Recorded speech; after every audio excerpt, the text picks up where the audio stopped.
Hello students, my self Tejendra Gupta. आज की इस वीडियो के अंदर हम आपके सामने लाए हैं उत्सर्जन तंत्र। ठीक है, हम ये जानते हैं कि जीव शरीर को कार्य करने के लिए ऊर्जा की आवश्यकता होती है। ऊर्जा उसको पेट्रोल, डीजल, ईंधन से प्राप्त होती है, जिसे हम कहते हैं भोजन, भोज्य सामग्री, भोज्य पदार्थ। ठीक है, तो भोजन हमारे लिए एक प्रकार का ईंधन है। ठीक है, तो भोज्य पदार्थों में जो उपापचय की क्रिया होती है, तो उपापचय क्रिया के फलस्वरूप दो प्रकार के प्रोडक्ट बनते हैं। एक पोषक पदार्थ जिन्हें रक्त में अवशोषित कर लिया जाता है, और दूसरा बनते हैं उत्सर्जी पदार्थ जो शरीर के लिए, कोशिकाओं के लिए हानिकारक होते हैं। ठीक है, ऐसे हानिकारक अपशिष्ट पदार्थों को शरीर से बाहर निकाल दिया जाता है। तो हानिकारक अपशिष्ट पदार्थों को शरीर से बाहर निकालना वो कहलाता उत्सर्जन। और उत्सर्जन की क्रिया में शरीर के जितने भी अंग भाग लेते हैं वो सब उत्सर्जी अंग कहलाते हैं, और उत्सर्जी अंग मिलकर के एक उत्सर्जन तंत्र बनाते हैं, एक्सक्रीटरी सिस्टम बनाते हैं। ठीक है, अब आप ये देखिए कि भोज्य पदार्थ कौन कौन से होते हैं। भोज्य पदार्थ जिसमें सबसे पहला आता है कार्बोहाइड्रेट, सेकंड वसा, थर्ड प्रोटीन। इसके अलावा लवण, मिनरल्स जो पोषक तत्व हैं, विटामिन हैं, इनका डाइजेशन नहीं होता, ये सीधे ही शरीर में अवशोषित होते हैं। जबकि कार्बोहाइड्रेट, वसा और प्रोटीन, इन सब का क्या होता है, उपापचय क्रिया होती है, जिसके फलस्वरूप ऊर्जा की उत्पत्ति होती है। ठीक है, डाइजेशन वाले चैप्टर के अंदर हमने पढ़ा था कि सबसे ज्यादा जो ऊर्जा है वो हमें वसा से प्राप्त होती है, जबकि उपापचय की जो क्रिया है जो सबसे पहले होगी वो शर्करा की होती है। तो प्रथम भोज्य पदार्थ शर्करा होती है, ठीक है, कार्बोहाइड्रेट होती है। लेकिन ऊर्जा के आधार पर देखें तो सबसे ज्यादा ऊर्जा हमें वसीय पदार्थों से प्राप्त होती है। ठीक है, तो कार्बोहाइड्रेट, वसा और प्रोटीन, यदि हम बात करें कार्बोहाइड्रेट और वसा, इन दोनों पदार्थों के द्वारा, दोनों भोज्य पदार्थों के द्वारा हमें क्या मिलता है, CO2, जल और ऊर्जा। ऊर्जा शरीर की क्रियाओं में काम आती है। ठीक है, इसके अलावा CO2 जल संचित होता है, CO2 को हम श्वसन की क्रिया द्वारा बाहर निकाल देते हैं। इसका मतलब कार्बोहाइड्रेट और वसा के द्वारा विशेष हानिकारक अपशिष्ट पदार्थों का निर्माण नहीं होता है। जबकि प्रोटीन की बात करें अपन, तो प्रोटीन अमीनो अम्लों के बहुलीकरण से बना हुआ एक पॉलीपेप्टाइड चेन होती है। ठीक है, तो प्रोटीन का जब उपापचय होता है तो क्या बनेगा, अमीनो अम्ल। ये अमीनो अम्लों का अवशोषण होता है।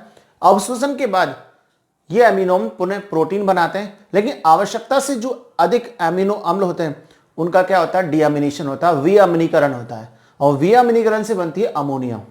क्या बनती है, अमोनिया बनती है। साथ में इसके अंदर CO2 बनेगी और पायरुविक एसिड बनता है। ये पायरुविक एसिड क्रेब्स चक्र की क्रियाओं में भाग लेकर के ऊर्जा की उत्पत्ति करता है। ठीक है, जबकि अमोनिया और CO2 ये आपस में मिलते हैं और मिलकर के एक विशेष चक्र जिसे बोलते हैं अपन ऑर्निथीन चक्र, जो कि यकृत के अंदर होता है। तो यकृत में होने वाले ऑर्निथीन चक्र द्वारा अमोनिया और CO2 ये आपस में मिलकर के यूरिया बनाते हैं। यूरिया जो कि नाइट्रोजन युक्त पदार्थ होता है।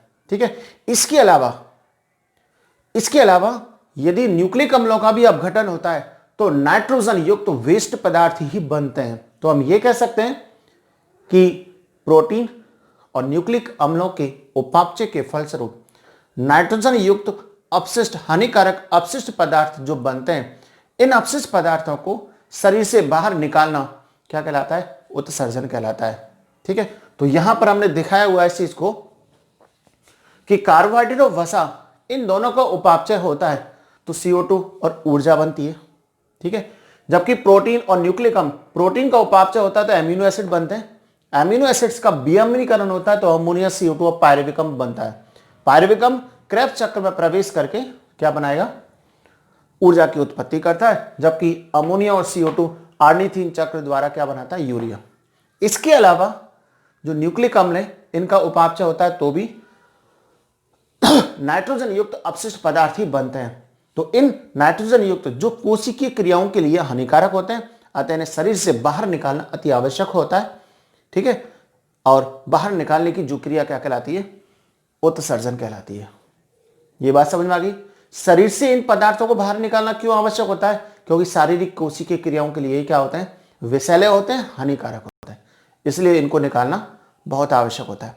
अब आप ये देखिए कि अलग अलग प्रकार के जो जीव हैं वो अलग अलग प्रकार के पदार्थों का उत्सर्जन करते हैं। ठीक है, तो उत्सर्जित पदार्थ की प्रकृति के आधार पर जीव कई प्रकार के होते हैं, जिनमें सबसे पहले आता है अमीनोटैलिक। अमीनोटैलिक का मतलब होता है जो एमिनो अम्लों का उत्सर्जन करते हैं। ठीक है, किसका? एमिनो अम्लों का उत्सर्जन करने वाले जीव अमीनोटैलिक या एमिनो अम्ल उत्सर्गी जीव कहलाते हैं। ठीक है, तो यहां पर आप देख सकते हैं प्रोटीन का जब उपापचय होता है तो एमिनो अम्ल बनते हैं। तो कुछ जीव ऐसे होते हैं जिनमें प्रोटीन के उपापचय से एमिनो अम्ल तो बन जाता है, लेकिन आगे की वियामिनीकरण और ऑर्निथिन चक्र ये सभी क्रिया नहीं होती हैं। ठीक है, केवल उनमें प्रोटीन का उपापचय जब होता है तो लास्ट में क्या बनेगा? एमिनो अम्ल।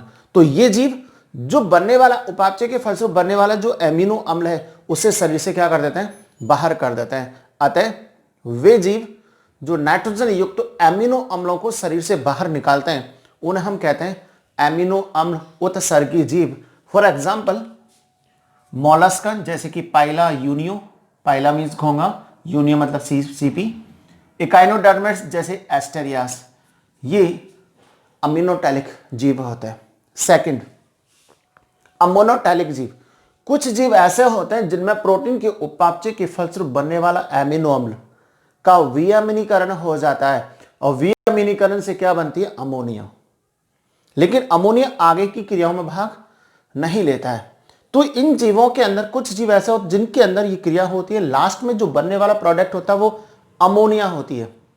तो अमोनिया को यदि वो बाहर निकालते हैं तो वो कहलाते हैं अमोनोटैलिक जीव, अमोनिया उत्सर्गी जीव। ध्यान देने वाली बात यह है जिन जीवों में अमोनिया बनती है, अमोनिया अत्यधिक विषैली हानिकारक होती है, अतः इसे शरीर से बाहर निकालना बहुत जरूरी होता है। कुछ समय के लिए भी इसको बॉडी में स्टोर नहीं कर पाते हैं। ठीक है, अतः इसको बाहर निकालना बहुत जरूरी होता है। अमोनिया जल में विलेयशील होती है, इस कारण जलीय जीव जो कि अमोनोटैलिक होते हैं ये जल में आसानी से अमोनिया को विसरित कर देते हैं। जल में विलेयशील होती है तो अमोनिया को बाहर निकालने के लिए जल की अत्यधिक आवश्यकता भी होगी। फॉर एग्जाम्पल देखिए आप, 1 ग्राम अमोनिया को बाहर निकालने के लिए लगभग 300 से 500 ml जल की आवश्यकता होती है।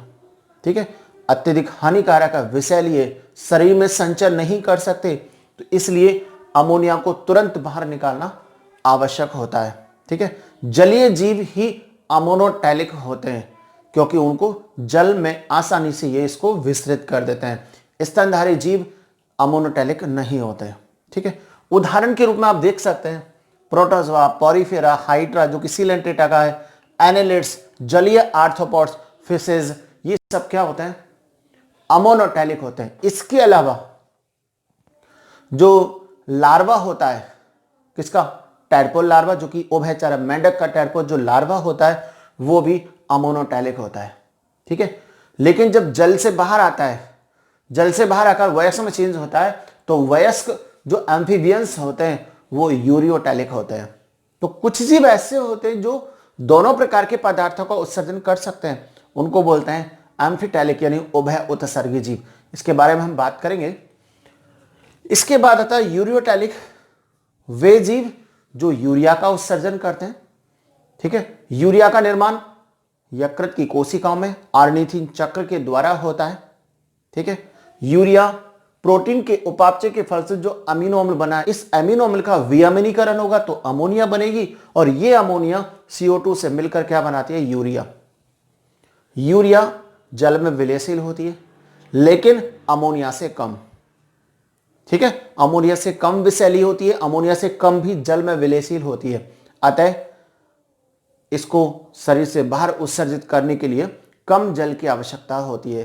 तो 1 ग्राम यदि यूरिया को बाहर निकालना है तो लगभग 50 ml जल की आवश्यकता होगी। इसे क्योंकि कम विषैली है तो कुछ समय के लिए इसको बॉडी में स्टोर कर सकते हैं। यूरेटर के अंदर इसको, यूरिन ब्लैडर के अंदर इसको स्टोर कर सकते हैं। ठीक है, तो आप देखिए स्तनधारी जीव और वयस्क उभयचर जो कि क्या होते हैं, यूरियोटैलिक होते हैं, यूरिया उत्सर्गी जीव कहलाते हैं। जबकि नेक्स्ट आता है यूरिकोटैलिक। मरुस्थलीय प्राणियों में जल की कमी होती है।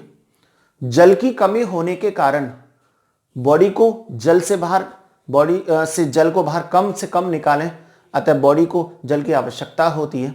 तो जल की कमी वाले क्षेत्र अर्थात मरुस्थलीय प्राणियों में जो नाइट्रोजन युक्त अपशिष्ट पदार्थों को जो बाहर निकालते हैं वो यूरिक अम्ल होता है। अतः इनके शरीर में प्रोटीन का जब उपापचय होता है तो एमिनो अम्ल बनते हैं, और एमिनो अम्ल को क्या होगा, विअम्लीकरण से अमोनिया, अमोनिया को ये सीधे ही कन्वर्ट कर देते हैं किसके अंदर, यूरिक अम्ल के अंदर।